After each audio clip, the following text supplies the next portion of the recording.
Timofika titapoyamba nayo mitu yake. Ntchito za chitukuko za mpingo wina ndi la mfumu wimbe mboma la Kasungu zabwera mbuyo zitadzikwa kuti atsogoleri a chipembedzocho amafuna adzipindula okha. Mayi yemwe amakhala mudzi wina ndi la mfumu Juma mboma Mulanje amuthamangitsa kumeneko chifukwa chotengeka ndi amuna ndalama. Anyamata atatu akwa Thomas mboma la Chiradzulu ayamba alekeza kupita kopemphera zitadzikwa kuti ndatsi zinamtole.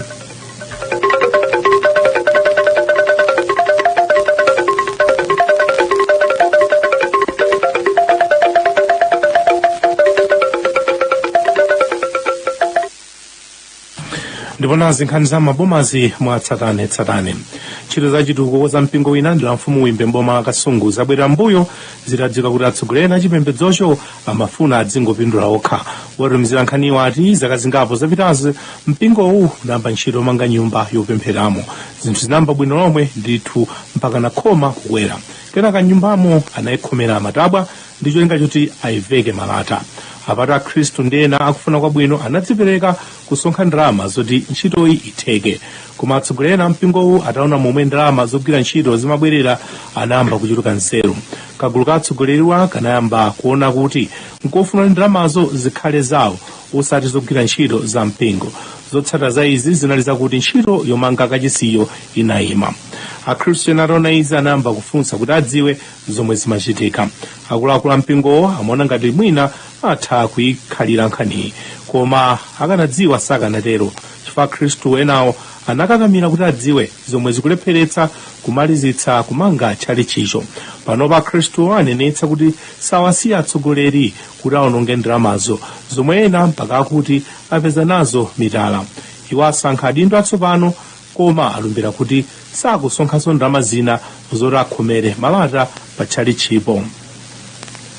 Mayi yemwe amakhala mudzi wina ndi la mfumu Juma mboma la Mulanje amuthamangitsa kumeneko kotengeka ndi amuna ndalama. Watumizira nkhaniwo ati mwamuna wa mayiyo ali ku South Africa ndipo amatumiza thandizo lonse loyenera pa banja lakelo kuno kumudzi. Koma chimadabwitsa anthu ndi chakuti ngakhale mayiyo samaoneka kuti akuvutika chifukwa cha thandizo lochokera kwa mwamuna wake wakunjayo. Mkaziyo amatanganidwabe ndi mphongo zina. Mayi akuti wakhala kumayenda ndi amuna athunthu akabazi amasitolo ogulitsa ndi kugula mbewu ndi ena omwe amaoneka ndalama. Zinthu zinavutitsitsa masiku apitawa chifukwa mkaziyo anachokera kwawoko ndipo anakathawa masiku ndi njonda ina kumalo ogona. Anthu apa ulendo mayiyo mwamuna wa mayiyo wauzidwa nkhaniyi ndipo anenetsa kuti sakufunanso kuti mayiyo so ku nyumba yomwe amamupangira lenti. Anthu atseka nyumbayo ndipo auza mayiyo kwawo kukadikira chiganizo cha mwamuna wakeyo. Mayiyo wayesera kupempha anthuwo kuti ampepese koma palibe akumumvera. Driver wina minibasi yomwe imayenda pakati pa Zomba ndi Mangochi watakhala ndi mantha ataona zinthu zodabwitsa mkati mwa ulendo wake usiku wina. Mkati chinthu china chokhala ngati lichero chinayamba kuuluka kutsogolo kwa minibasiyo. Pa tsiku lomwe izi zimachitika driveryo anali ndi kondakitala wake komanso anthu apa ulendo kupita Mangochi. Apatu kuti kunja kutada ndipo basimo anthu ena adali kumvetsera nyimbo zomwe driveryo ankasewera ukuwakuponda minibasiyo. Ulendo ukupitirira driver anachita mantha kuona chapatali patsogolo pakuoneka chinthu china chili m'malere ndithu.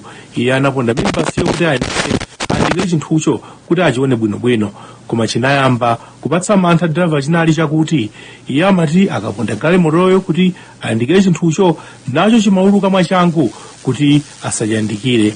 Apa driver layo sanachite mwina koma kuuza kondakitala wake zomwe ankaonazo. Kondakitala ndi anthu ena omwe anali minibasiyo analangiza oyendetsayo kuti ayiponde kuti aonetsetse chinthu yachilendocho, koma ngakhale driver layo anayesera umu ndi umu kufinya minibasiyo kuti ayandikire chinthucho palibe chomwe anapindula.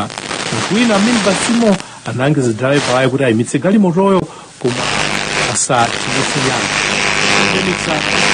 chinthu chija. Apa aliyense anachita jenkha chifukwa zimaoneka ngati ndi zakumaloto. Mosakhalitsa mu minibasimo munagundika mapemphero. Phokoso la mapemphero linakula koma chinthu chooneka ngati lichero chija chinali chikuyandamabe patali ndithu ndi minibasiyo. Kenaka driver uja anayinyamutsa minibasiyo ndi mkokomo ati ndi cholinga chokaomba malo dzawo. Momwe zinthu zimatere chinthu chichanso akuti chinalunjika galimoto ndi kumenya galasi lakutsogolo ndipo sichinaonekenso. Driver uja anayima anali odabwa kuona kuti galasi la minibasi lakero linali bwinobwino.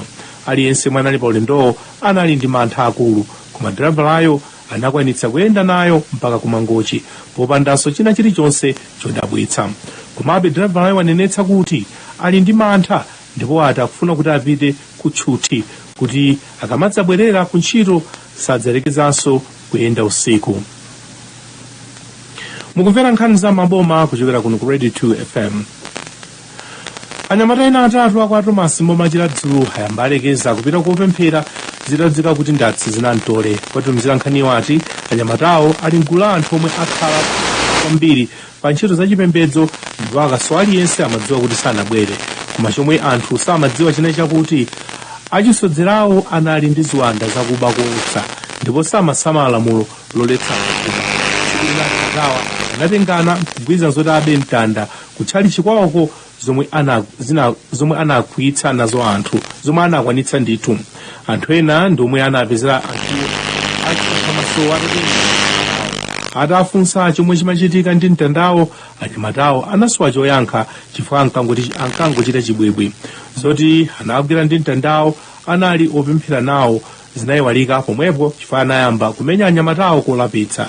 Pakadali pano mbiri ya anyamatawo yawanda dala lonselo, komabe iwo akumauza anthu ena kuti alapa ndi cholinga chawo kukonza ubale ndi mlengi wawo. Komabe izi zakhudzanso anyamata ambiri kumeneko omwe akhumudwa kwambiri ndi atsogoleri awo, ndipo ena akumasinjirira kuti ngati anaba mtanda wa mukachisi ndiye kuti akhonzanso kuba zinthu zina mosalabada. Mbava ina kusalima yabwerera lokumbakumba itakokoloka mu mtsinje wina pamene mafuna kuba mbuzi za mkulu wina nderalo. Yemwe atumizira nkhaniyo ati mbavayo inalowa mudzi wina kuti ikabe mbuzi, koma mphuno salota pamene inatsegula khola la mkulu wina. Anthu ena anamuona ndipo anayamba kukuwa.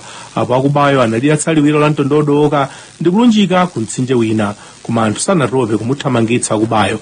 Mbavayo itaona kuti zinthu zavuta inadziponyera mu mtsinje wina omwe uli pafupi ndi mudziwo. Posakhalitsa anthuwo anamva kukuwa akufuna kupulumutsidwe. Malo mothandiza anthuwo anagwidwa ndi phwete ndikuyamba kuseka, koma munthu wina analumphira mu mtsinjemo ndi kukapulumutsa akubayo. Koma apa nkuti mbavayo itavulala kwambiri mutu chifukwa choti pomwe imadzitayira m'madzimo inaomba mwala. Izi zinachititsa anthu kuti asamenyenso akubayo chifukwa ati anatadzilanga kale yekha. Pakadali pano mbavayo yanenetsa kuti sidzayambiranso kuba kamba kuti yabwerera lokumbakumba. Mkuluyo akungobisala mnyumba chifukwa mutu atupa ndipo akanapita kuchipatala kuopa kafunsidwa chomwe chidamuchitikira. Pomaliza nkhani za mabomazi timveko nkhani za nyengo. Tembekezera nyengo ya mphepo, mitambo ndi chifunga komanso mvula mabingu yomwe idzigwa yamphamvu madera usiku uno ndi mawa masana. Tembekezera nyengo ya mphepo ndi mitambo komanso mvula ya mabingu yomwe idzigwa yamphamvu madera ena.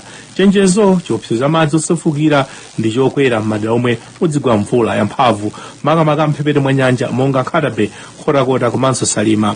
Anthu okhala madera amenewa akuchenjezedwa kukhala tcheru ndi kupewa kuwoloka madzi osefukira kapena omwe akuthamanga. Mphepo kuomba kuchokera mbali zosiyanasiyana koma yamphamvu madera omwe mudzigwa mvula ya mabingu. Ndipo mkucha lachiwiri tembekezere nyengo ya mvula ya mabingu kupitirira. Ndipo pomaliza nkhani zimvaninso mitu yake. Ntchito zachitukuko za mpingo wina ndi la mfumu Wimbe mboma la Kasungu zabwera mbuyo zitadziwika kuti atsogoleri ena achipembedzocho amafuna adzipindula okha. Mayi yemwe amakhala mudzi wina ndi la mfumu Juma mboma la Mulanje amuthamangitsa kumeneko chifukwa chotengeka ndi amuna a ndalama. Anyamata ena atatu aku Thomas mboma la Dzulu ayamba alekeza kupita kopemphera zitadziwika kuti ndatsi zinamtole. Nkhani za maboma kuchoka ku Radio 2 FM ndi zomwe 19 Timothy Kateta. Usiku wabwino.